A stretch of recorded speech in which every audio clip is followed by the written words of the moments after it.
Science of Mind daily guides from the Science of Mind magazine. As we said before, we are a Creative Life Spiritual Center in Spring, Texas. We are a New Thought community, very similar to Unity. We've been around for quite a while, actually, and our magazine has been around for almost 100 years. We're into our 95th, 96th year. So it's been around a long, long time. And it's my pleasure, and it's also my privilege to read this every day on behalf of our spiritual center. So here we go. Today's reading is called The Giant of Gentle. The Giant of Gentle. From Leo Buscaglia. Only the weak are cruel. Gentleness can only be expected from the strong. It's kind of the opposite to what you would normally think, right? Only the weak are cruel. Gentleness can only be expected from the strong.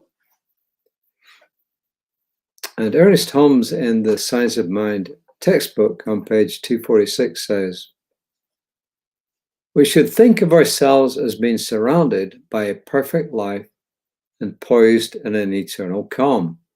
We should think of ourselves as surrounded by a perfect life and poised in an eternal calm.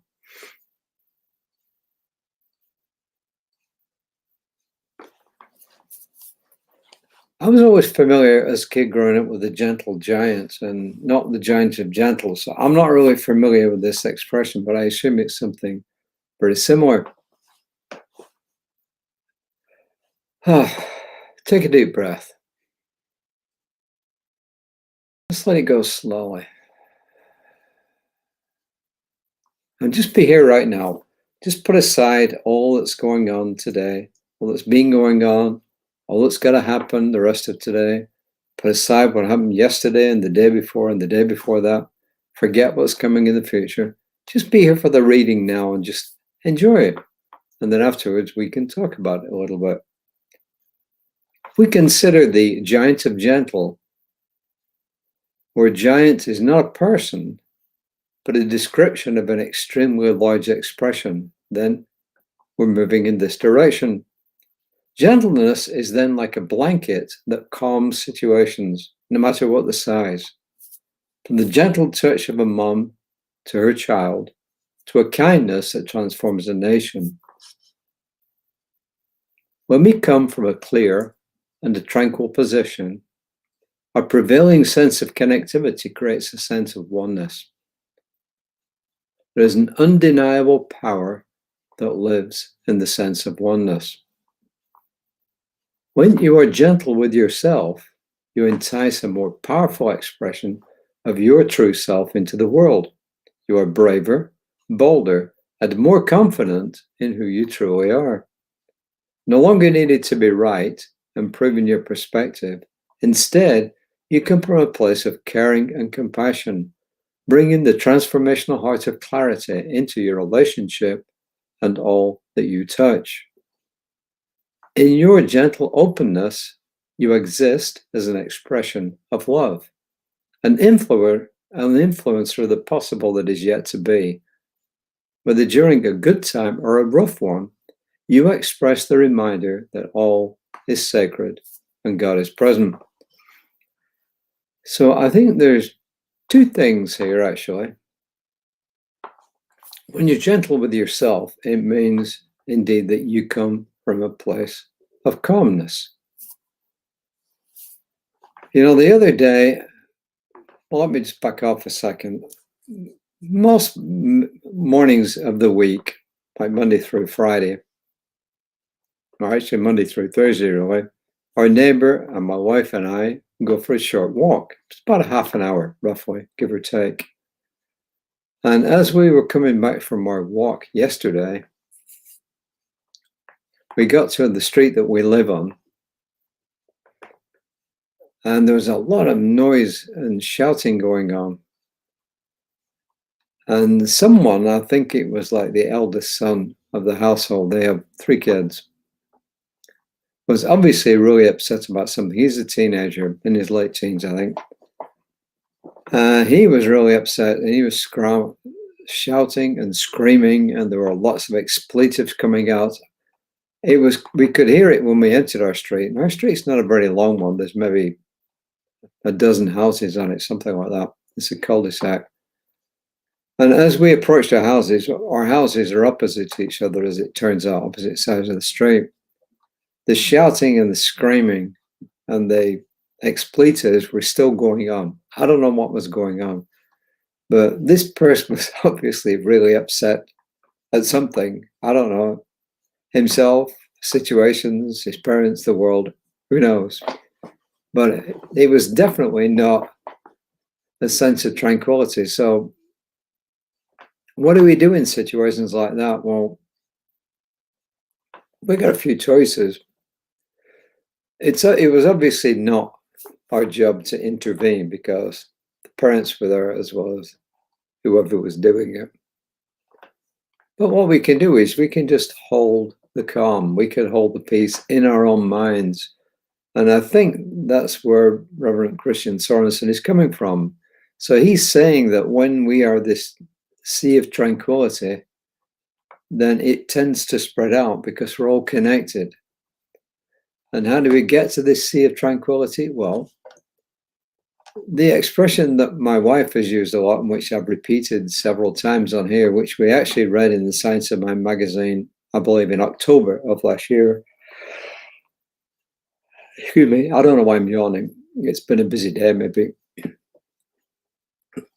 Was the Zen master, the woman Zen master, who told people coming to see her, just say twice a day or as often as necessary, "Thank you very much, I have no complaint whatsoever."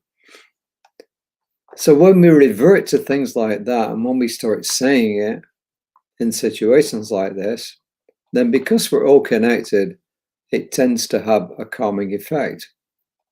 Did we do it yesterday? No, I completely forgot. Because after we passed, we talked to our neighbor, we came in and we just got involved in what we were doing.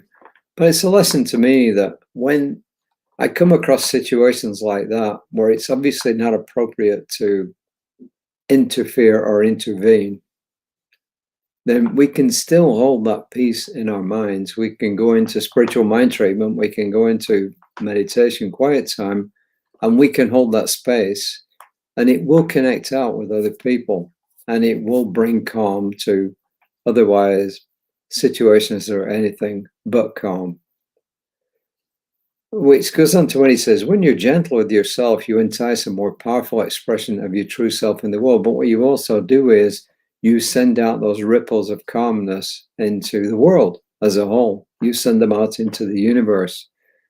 And it is picked up and it is worked upon and it does help. So that's what I take about this. Also, he comes up with something else. Is it connected directly or indirectly? I don't know. When he says you no longer need to be proving yourself right or wrong because you have a different perspective on things. Is that exactly the situation? I don't know. But I do know that when you're on this sense of calmness, that you actually do help all situations. The one I use for when I'm tended to react instead of respond is just count to 10. It's amazing. Count to 10 and the situation looks completely different than it did before you started. And do you need to prove yourself right or wrong? I think that's more into an ego sense. But certainly when you are accepting of yourself in all situations, then you aren't coming from your ego, you're coming from your higher self. And that helps altogether. So it's, I guess, another way of putting your ego to one side. And calmness certainly does help in doing that. So that's what I have to say on this. The affirmation, I breathe a gentleness of the divine into all I do, think, and touch. I bring a gentleness of the divine into all I do, think, and touch. I think that's a really good way to end this short talk. It's a pretty short reading today, my comments on it were also relatively short. Just a quick reminder, Reverend Lisa will be back tomorrow morning at 9 o'clock. And she's going to give you a different perspective. She's going to talk to you, I'm sure, as we said before, about self-care. Being gentle with yourself is definitely a major point in self-care. So tune into Reverend Lisa tomorrow morning at 9 o'clock. You can get there by going to Creative Life Spiritual Center's Facebook page, and it will be live, or you can go there afterwards. You can also go to our YouTube page afterwards, and it will be recorded on there. It's always recorded. All these are recorded.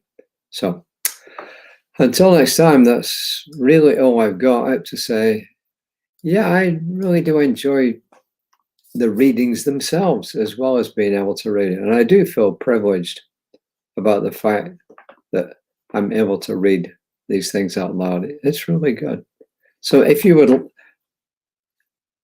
be so kind as to like us on Facebook, like us on Instagram, if that's where you find us, like us on YouTube, it would be fantastic. If you could pass this on to other people, that would also be good. Every time you pass on something like this, this idea of calmness out into the world, it really changes the vibration of the whole human race, maybe infinitesimally to start with. But when enough people do it, it spreads out. Remember the old adage that we quoted before. When a butterfly flaps its wings on one side of the earth, does it cause a great storm on the other side, cyclone or whatever? So with that, I'm going to ring off, and I will see you tomorrow morning. No, I will see you tomorrow evening.